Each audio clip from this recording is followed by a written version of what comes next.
meu propósito no que eu vou fazer aqui com vocês, a pedido do meu Senhor, é a gente realmente separar, distinguir, contrastar, né, o evangelho verdadeiro do que a gente identifica biblicamente por apostasia. Porque a gente vive uma complexidade dentro da igreja hoje, e trabalhando apostasia e erros doutrinários, ministérios ou instituições contraditórias, trabalhando isso biblicamente, especificamente, você chega na conclusão que é o diabo usando tudo isso para atingir os seus propósitos e as suas metas aqui nesse mundo.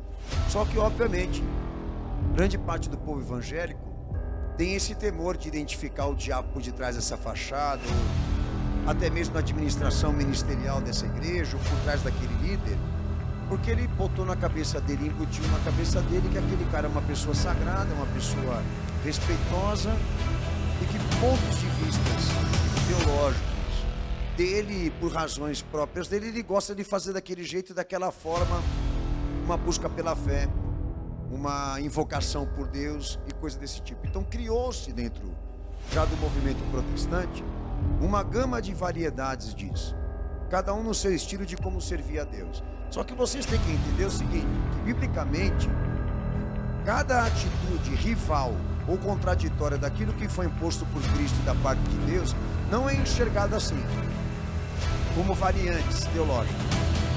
É identificado como uma atuação maligna por meio disso ou deles. Não tem como a gente abrir um meio termo e começar a chamar esse pessoal todo que está arrastando a igreja para as contradições, de que sejam pessoas bem intencionadas, ótimas pessoas na sociedade em que convive, e que o único problema que elas têm são divergências e erros doutrinários, que inclusive eu chamei hoje, sofisticaram o diabo demais dentro da igreja, e passou a ser tão sofisticado isso, e tão domesticado isso, e as pessoas aceitarem conviver tanto com erros e arbitrariedades doutrinárias, que não se identifica mais qual é o inimigo que nós estamos lutando dentro da igreja. Não há mais possibilidade. De tamanha é a realidade que nós estamos vivendo na igreja hoje. Eu não falo só de falta de percepção doutrinária, é baixa também de QI e intelectualidade, porque há erros grotescos, grossos, que a sociedade enxerga e quem está dentro da igreja não quer ver. Também que é uma fé imbecil o que a gente está enxergando hoje sendo praticado dentro dos tempos. Mas em compensação, meu propósito com você hoje é isso, é trabalhar essa perspectiva de enxergar o demônio, o diabo, o capeta, sei lá qual é o nome que você quer dar, mas o nome mais usado pelas escrituras é Satanás e diabo, que ninguém quer enxergar, que ninguém quer ver. E há um certo temor de que seja visto assim, da maneira como eu vou falar. Mas aqui no texto de 2 Tessalonicenses, Paulo já começa exatamente a trabalhar a identificação pessoal de Satanás dentro do critério de transliteração. Ou seja, usando as pronúncias, os nomes específicos dele, propriamente dito, o diabo pessoal, para chegar a isso, a identificação de onde realmente ele atua e está presente. E quando a gente faz esse critério de transliteração, ou pratica isso na leitura, a gente chega na conclusão de que nós não nos deparamos com uma pessoa demoníaca. Quando se fala do diabo, de Satanás, nós não nos deparamos com a identidade disso, de uma visão materialista dele, mas de uma atuação dele em caráter e personalidade e perfil, que é visto sendo representado por pessoas, por homens comuns como nós. E é isso que eu vou trabalhar com você hoje aqui. Eu queria começar a ler o texto.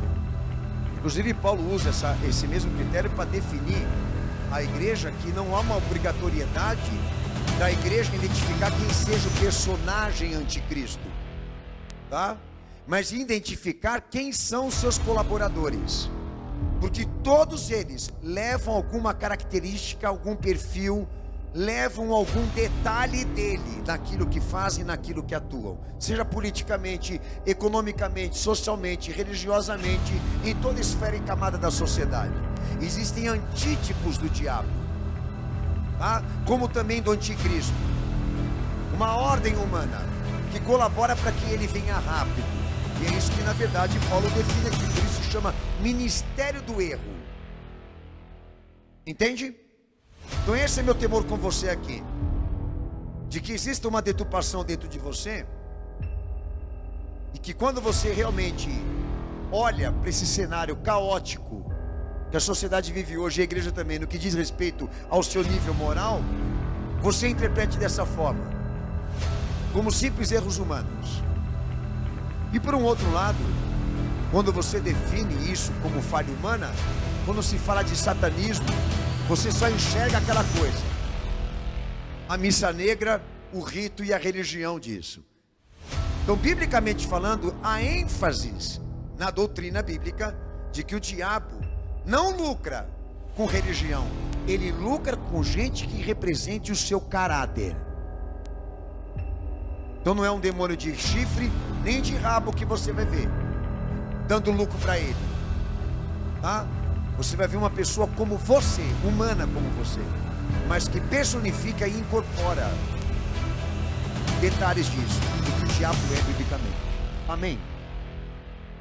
Ótimo. Mateus 16, 23. Então aí você já começa a entender que o próprio Senhor, o próprio Cristo, identificou em Pedro o que eu vou trabalhar com você aqui agora. Um demônio que estava nele, que ele mesmo não conseguia enxergar e que ele não conseguia ver. Agora nós temos um comprometimento no histórico. No histórico não, na ordem da consagração da vida desse homem, não, porque ele trabalhou aquilo que foi identificado. Ele buscou essa libertação e essa mudança, mas que estava nele, estava. E ninguém conseguia ver. Estava enrustido. Estava dentro. E aos olhos humanos era imperceptível. É disso que nós vamos falar aqui. Então há um conceito, tá, sobre vocês que eu quero desmembrar aqui. Porque sempre quando se fala de satanismo, até mesmo da presença realista do diabo, pensa nisso aqui, em questão religiosa. Então existem rituais satânicos que trazem, grande parte deles, um grande simbolismo, caricaturas, personagens. Para definir isso, o diabo é isso. É missa negra, é pentagrama, é vela acesa, é gente comendo o ser humano, aquela coisa toda de canibalismo, que existe por detrás daqueles que dizem ser satanistas. Mas satanistas para a Escritura, para a Bíblia Sagrada, na doutrina da Escritura, a ênfase não é mística nem religiosa. Ele se caracteriza por meio de caráter, posição e atividade humana. Detalhe que eu falei para os amados aqui há um bom tempo atrás, quando eu preguei sobre isso: tire de qualquer cogitação e hipótese que algum dia um homem possa ver o diabo materializado na sua frente. Isso só aconteceu uma vez com nosso Senhor, e duvido que possa se repetir com outra pessoa, a não ser que Deus permita por um grande propósito. Isso só aconteceu na história com o meu Senhor, e a gente já sabe qual que era o propósito da sua manifestação: comprometer o nosso Senhor, como fez com Adão e Eva. E foi ali onde nosso Senhor venceu o pecado e a iniquidade, onde ele rejeitou tudo aquilo que o diabo tentou oferecer a ele. Essa é a questão. Não há uma materialização, não há uma ênfase de rito e religião, não há uma ênfase para esse olhar, o simbolismo, a caricatura dele. Mas a ênfase bíblica é esta aqui: aonde ele está presente, aonde ele se manifesta, ele traz, por meio de atos humanos, a essência de seu caráter, de sua posição e de sua atividade. Eu li Mateus 16, 23, agora você vai ler João 13, 2. E acabada a ceia, tendo já o diabo posto no coração de Judas Iscariotes, filho de Simão, que o traísse.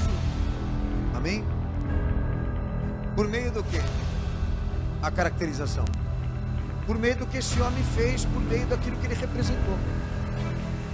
O diabo estava sendo visto nele.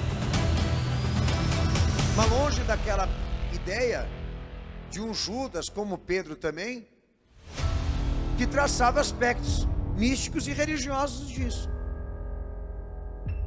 Mas o diabo sendo caracterizado ou confirmando a presença dele na vida desse homem por meio daquilo que ele executava, por meio daquilo que ele se comprometeu em exteriorizar de si, né? Por meio de seus atos, por meio de suas atividades. É um outro texto para deixar claro, perdoem, que o nosso Senhor determinou à igreja o critério doutrinário disso. Vocês querem identificar mesmo o inimigo pelo qual vocês lutam contra ele agora? Olhem o que as pessoas estão fazendo. Olhem o que as pessoas estão falando.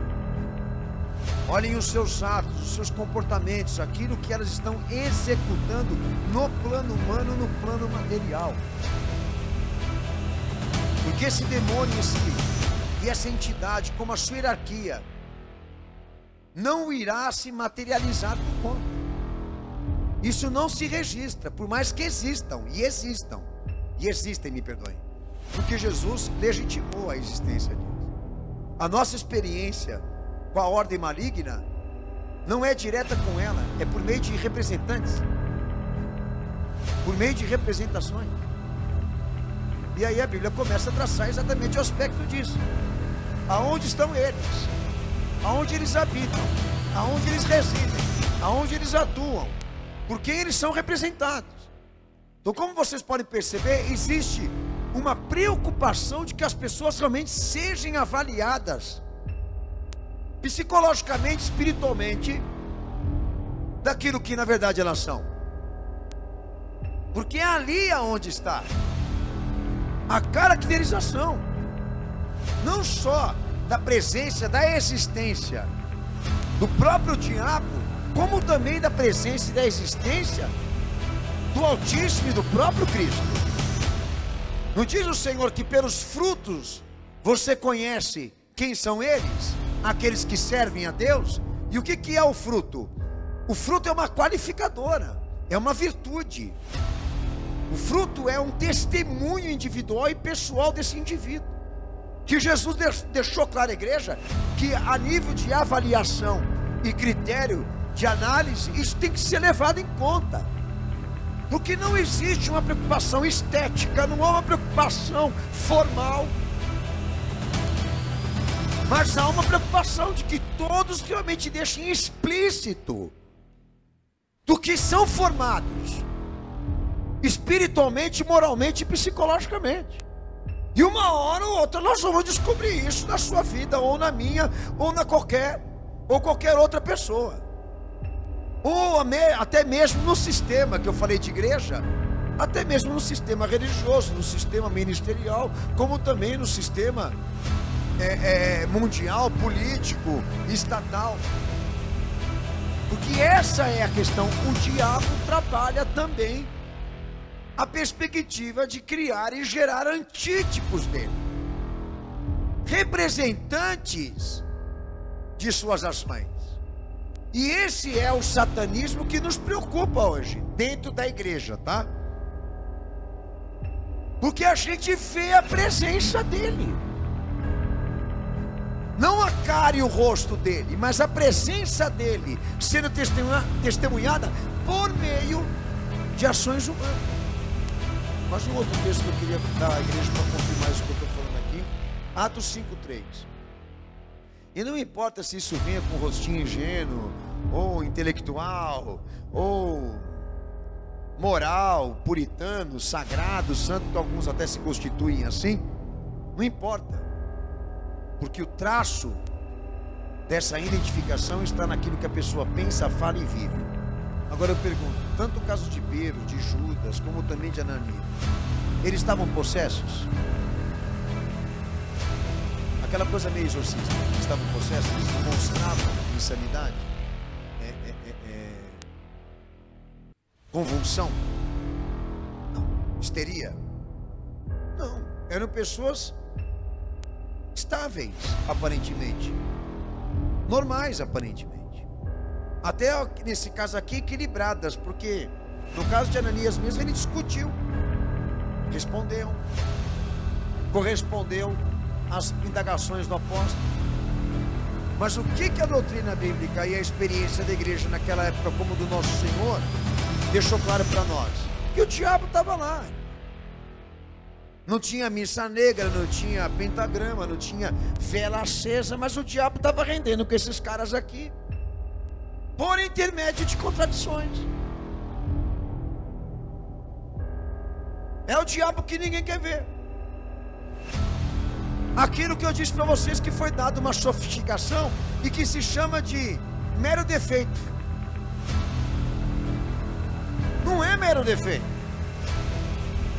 é uma manifestação. E aí é que é onde entra o detalhe da nossa libertação. Está sendo identificado, está sendo visto, vamos trabalhar. Está sendo identificado, está sendo visto, vamos se libertar. O que você não pode é dar um batismo para isso. O que você não pode é dar uma iniciação na fé para isso. Porque se você ainda vê a caracterização do maligno naquilo que você pensa, naquilo que você realiza, você tem que se converter. E não etiquetar isso como uma pessoa de Deus, como uma coisa de Cristo, como uma coisa do Evangelho, que muita gente está fazendo lá fora. Isso que eu nem comecei a entrar ainda nos parâmetros do quadro do caráter disso. Eu só estou ainda aqui nos textos para lhe provar que a doutrina bíblica define que a caracterização do diabo, a identificação pessoal de Satanás, seja por meio do caráter, da posição e da atividade de representantes e pessoas humanas. Isso pode acontecer, e como também deve ser identificado. Eu só queria saber de você se você vai ter coragem. Porque para muitos o diabo só está no cara quando ele cai aqui na frente da igreja. E alguns caem porque aprenderam a cair na Universal. Porque cair para ele já gera lucro para a igreja. Então ele se estribucha, ele fala o nome da entidade, ele fala o nome do diabo. O pastor bota o microfone na boca dele e diz para ele: qual o seu nome? Ele: isso é caveira. O que você quer fazer para ele? Eu quero matar. Coisa que não é novidade. Você não concorda? Bom, pastor, mas isso não tinha na experiência do Senhor? Teve. Esse tipo de manifestação teve. Mas não é toda hora. Eu vou dizer para vocês qual a minha experiência como pastor. A gente trabalha uma outra perspectiva mais séria. A gente ora e eles não caem. Por quê? Porque certas manifestações, elas já estão canonizadas. Ou seja, já deram a igreja, o evangelho e o título de cristão para ele. Então meio que incorpora-se ali uma versão muito mais aguda, difícil de ser trabalhada, uma superioridade disso, que Jesus tratou em Mateus 12, 43 ou 45, que nós vamos ler. Porque depois que ele veio aqui nesse mundo e assinalou os alicerces de uma fé redentiva, ele preveu aos discípulos o quê? Que depois que ele se ausentasse desse mundo, que a geração que foi amada por ele fosse ter iniciativas de minar o que ele fez, solopar o que ele fez, destruir o que ele fez. E ele começou a avisar os discípulos que viria uma ordem humana, depois, pós-ressurreição, uma ordem humana que atingiria a superioridade do próprio maligno, do próprio diabo. E por quê? Porque por onde o meu Senhor passava, os demônios se submetiam a eles, se ajoelhavam diante dele e confessavam. Lembra daquele endemoniado que havia uma legião nele? O que o diabo pediu para Jesus? Para sair daquele homem para aqueles porcos. A igreja conhece esse texto também ou não? Reverência, temor, no cenário da manifestação. O diabo demonstrando isso ao nosso Senhor. De superioridade, do que eu falo?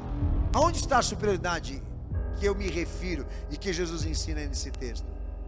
Que a gente está frente a uma geração que não tem esse comportamento quando a gente prega. Quando a gente anuncia Jesus, eles não se dobram mesmo não querendo se converter, tá? Eles não se dobram, eles atacam pedra. Eles esculacham. Eles pedem para Jesus sair para vir uma nova ordem. É dessa geração que eu estou me referindo aí. Mas a gente pode mudar o critério disso e passar a humanizar o que eu estou tratando aqui. Mas até aqui agora, que eu deixei muito claro para vocês, é o seguinte: nenhuma hipótese de que nesse momento o olhar de Jesus para nós seja assim, de que Ele esteja nos avaliando ou até mesmo nos julgando com critérios humanos. Porque na medida em que o Senhor olha para mim, para você, para uma igreja como essa, e Ele vê aspectos desse adversário ser necessitados por mim e por você, qual a iniciativa dele quando Ele olha para mim e para você? Afasta de mim, Satanás. A iniciativa dele é identificar o que está em você. O governo, a entidade, o poder que está constituído nas faculdades humanas que você exercita agora, tá? É isso que eu estou querendo deixar bem evidente e bem claro aqui. Agora, onde entra a questão da humanização? Desse processo e desse critério de identificar a atividade maligna naquilo que o homem vive. De querer dizer que isso é uma fragilidade, querer tratar isso com psicologia, querer tratar isso com critérios científicos humanos. Porque ele nasceu assim. Ele é dessa forma porque a vida não proporcionou para ele oportunidades. Essa coisa tem com vista social e vista religiosa. Aqui não cabe. Exemplo, quando me perguntam para mim, quem é o anticristo, pastor? Como o senhor poderia definir? Esteticamente eu não tenho como. Politicamente sim. Como sistema sim, tanto que eu trabalho isso há anos já. Mas um detalhe eu posso te falar: esse cara não foi clonado, mas foi formado desde a meninice para exercer o que ele vai exercer. Porque ele já vem de uma dinastia de acasalados, tá? De sangue nobre, como eles se julgam. E esse homem traz para si a responsabilidade de ser a obra final de tudo aquilo que os seus pais e antepassados trabalharam para que ele fosse. A ordem mundial. Então tudo muito consciente, tudo muito bem trabalhado, com liberdades específicas, como nós exercitamos para um lado do bem, esse aqui existe para exercitar o lado do mal. Ninguém levou ele a ser o que ele quer ser. Ele é o que ele quer ser. Porque existe livre-arbítrio e todos nós defendemos isso porque isso aqui é bíblico. Agora, é aí que está o ó da questão. Se os membros, se o corpo, se a vida, se a tua identidade se deslocou para isso, para caracterizar o maligno, para exercer essa entidade, essa escolha foi sua. Você não está possuído não. É porque de certa forma isso te atrai como potencial. Como potencial, tá? E aí, meu Senhor, em Mateus 12 deixa claro: olha, essa geração que virá depois da minha ressurreição, que minar o alicerce da fé, que solopar e minar o acontecimento da cruz para obter a liberdade daquela ascensão, daquele decreto de redenção, eles vão incorporar uma superioridade maligna, pior do que o próprio diabo. Vão se tornar pior do que ele. E é o que nós estamos vendo essa sociedade agora viver. É uma catástrofe. É uma mudança genética, é uma coisa absurda. É uma alteração radical de tudo aquilo que o ser humano poderia contrariar, reverter. Vocês estão vendo isso. E não interpretem esse acontecimento aqui nesse mundo dessa forma, com vista humana e social. Mas um mundo que está governado pelo diabo, e pelo que eu sei, um mundo que aceita ser dele sim. E esse é o pacto. ser como ele.